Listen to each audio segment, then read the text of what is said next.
तू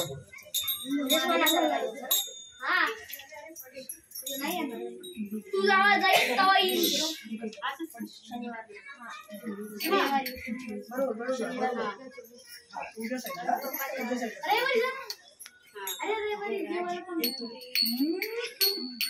गणपती बाप्पा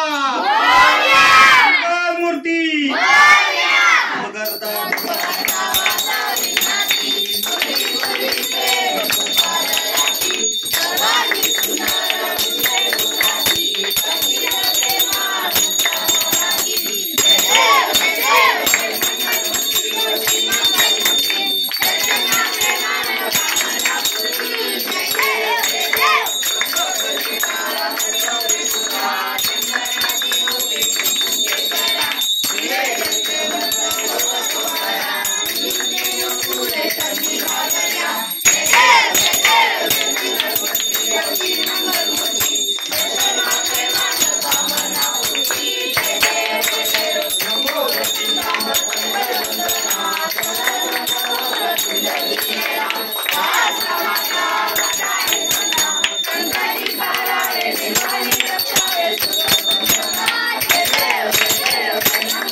राघव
गजाननाची सेवा करा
आता 10 दिवस बसव म्हणजे राहत नाही.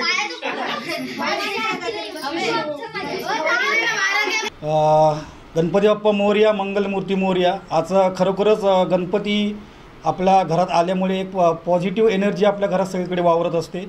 आणि गणपती बाप्पा म्हणजे आपल्या सगळ्यांचं आराध्य दैवत असतं. कुठलेही कार्य करताना पहिलं बाप्पाचं नाव घेतलं जातं. आणि आज बाप्पा आमच्या घरात बसलेले आहेत, सगळ्यांच्या घरात बसलेले आहेत बाप्पा. त्यामुळे एक मोठं चैतन्य निर्माण आपल्या उरामध्ये भरून आलेलं आहे. आणि मला खरोखरच खूप आनंद होतो की माझ्या घरात बाप्पा आलेला आहे. 1.5 दिवसाचा बाप्पा मी ठेवलेला आहे आणि खूप आनंद होतो आहे. खूप त्याच्या म्हणजे बाप्पाच्या चेहऱ्याकडे बघून असं वाटतं की खूप लीन होऊन जावं, मग्न होऊन जावं. खूप छान वाटतं आहे. रोहित जी, जैसा कि मैंने देखा कि अभी आरती में आपने पूरी आरती बहुत ही खूबसूरत तरीके से पढ़ा, तो उसके बारे में कुछ सब बताएं. आरतीचं कसं, मी लहानपणापासून आरती खूप सगळ्यांचीच घेत असतो. मला मंडळाकडून पण आवर्जून मागणी येत असते आरतीसाठी. आणि एक भाग्य असतं की आपल्याला आरतीसाठी लोक बोलवत आहेत. बाप्पाची आरती करतो म्हणजे एक खूप भाग्य असतं आणि खूप छान वाटतं आणि मला खूप प्रसन्न वाटतं. पूर्णपणे असा घसा बसून जातो आरती करताना, पण एक मग्न होऊन जातो आरतीमध्ये. आणि एकदम घरामध्ये असं आरती करताना एकदम पॉझिटिव्ह एकदम मी एनर्जी करून टाकतो. खूप छान वाटतं. मी आणि माझ्या तेजस बिल्डर डेव्हलपरच्या वतीने गणेशोत्सवाच्या सगळ्यांना हार्दिक शुभेच्छा. हा गणपती बाप्पा सर्व सुख समृद्धीने तुम्ही सगळ्यांनी साजरा करा. व्यवस्थित स्वतःची काळजी घ्या, पर्यावरणाचा ऱ्हास टाळा आणि निसर्गाची हानी करू नका. आणि व्यवस्थित तुम्ही आपलं गणपती बाप्पाचं विसर्जन पण चांगलं करा, जेणेकरून ज्यावेळी विसर्जन होईल जेणेकरून आपलं मूर्ती व्यवस्थित विसर्जन होते का नाही याचं पण तुम्ही एक कटाक्षाने नजर टाका. गणपती म्हणजे हे सगळ्यांचं आराध्य दैवत आहे आणि ते म्हणजे घरी आल्याच्यानंतर सगळ्यांना आनंदच होतो. गणपती बाप्पा आल्यानंतर सगळ्यांचं घरामध्ये सगळ्यांचं खुशीचं वातावरण असतं आणि ते असंच सगळ्यांच्या घरात असू दे आणि देवबाप्पाची त्यांच्यावर सर्वांवर कृपा दृष्टी राहू दे. हेच माझं गणपती बाप्पाला सांगणं आहे की सगळ्यांवर अशी कृपा दृष्टी राहू दे.